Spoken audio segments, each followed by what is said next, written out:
we're going over the understanding of wisdom, which is the application of knowledge based on understanding.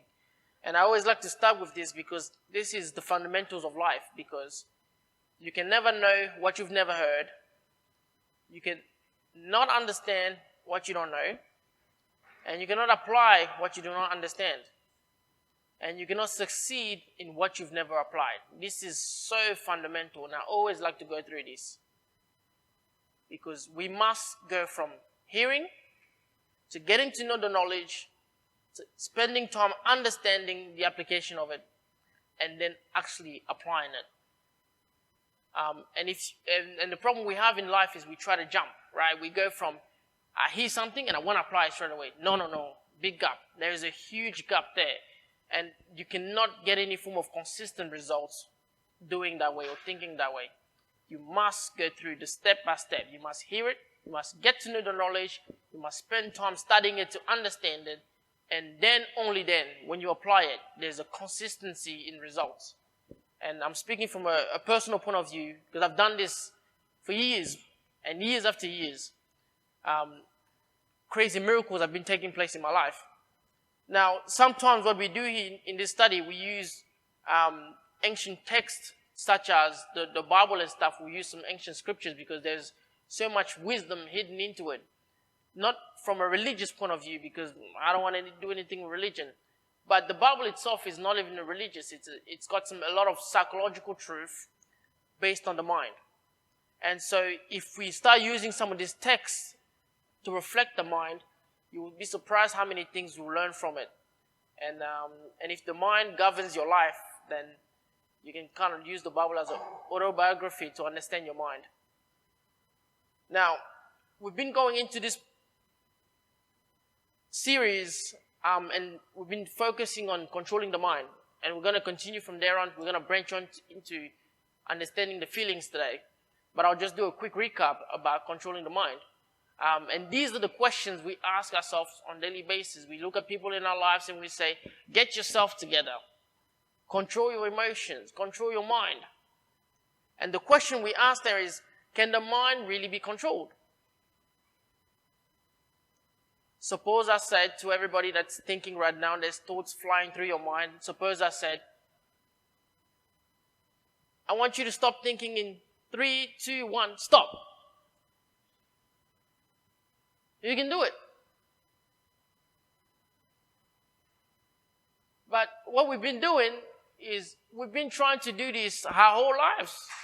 You're thinking a certain thought or thinking a certain way, and you say, stop now. And hoping that by telling your mind to stop, things will change and so forth, and you'll be able to get some results from it. We've been forcefully trying to change our inner selves. And what we discussed from a couple weeks ago and so forth was that the mind is like a child. A lot of parents are trying to control their child, but we all know very well that it's impossible. That the child may do what you tell him to do for only that split second or that certain moment. But in the back of their mind, they got something else running in. And the moment they get a little bit of freedom, boom, they're gone. They're gone. And so we've been trying to do this with our mind all the time, trying to physically control it, physically change it. And it doesn't work. Matter of fact, the more you try to make changes to it, forcefully, the worse you get. Because then you get into a stage of condemnation because you say, I don't want to do this, and you see yourself doing it. And then you condemn yourself and you say, damn, I'm horrible, I suck, I'm this, I'm that. And that gets you stuck into a loop of condemnation, and there's no way coming out of it. And so we looked at this very scripture that said, guard your heart with all diligence, for out of it springs all the issues of life. And this was very interesting because the issues of life doesn't spring from the people around you. It springs from within you.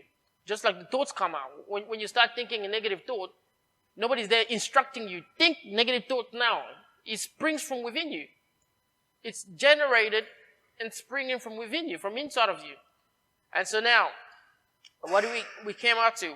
We went to this process to understand how we kill ourselves as humans. And our thoroughly go through this slide here because it's always fundamentals. And so what happens? We always start with the first one, which is a lack of knowledge, and that has to do with identity and feeling powerless. For example, I go to a certain job and I think of myself, what is my identity in this position, in this job? And the position they've given me is I'm a casual. The moment I identify myself as a casual, I am powerless. I can't make any decisions, any changes. And so that affects everything I do from there on. So your original identification shapes the rest of your mind. Because your mind at constant basis, it's always asking you, what do you think of yourself? Who are you? Who are you? Who are you? It happens so fast, so quick. And as you answer to yourself, I am this, straight away. It's like a program or pre-written program.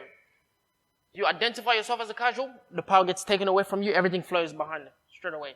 So what happens? So we lack knowledge of identity, and that produces doubts. Because when I'm faced in a situation, I'm not sure now. I'm a casual, I'm not sure. Am I doing the right thing? Am I thinking the wrong thing? Should I ask for help? Should I not ask for help? And the words that usually pop up in in our minds is, I'm not sure. If I can, if I can't, I can't decide. It comes with decision making. And so what does that do? When you continue doubting, it produces certain fear. Well, then what's the fear? The fear is, if I don't know if I can or can't, then I'll ask myself, what if? Well, what if I make the wrong decision? What if I make this decision and it doesn't go the way I wanted it to go? Well, what's the next step after that? I get anxious and I get stressed. And anxiety and stress is essentially just overworking the mind. It's just putting the mind on high amount of energy consumption, where you're constantly tormenting your brain, asking yourself questions. What if I can't, can I decide what will happen to me? And all that is overworking the mind. It's just a thought overdose. You're overdosing your mind with thoughts. That's what that is. And so anxiety expressed gives us depression. And so this depression now is all mood control. It's habit control. It's when you stick to a certain state, a very low state of mind for a long time. Why are you sticking to a low state of mind for a long time? Because really, your mind is overthinking. Why is it overthinking? Because you don't know what if. What don't you know what if? Because you're not sure. Why aren't you sure? Because you don't know who you are. You enjoy that content? Thank you. If you want more, follow us on Spotify, YouTube, Instagram, and our website for more.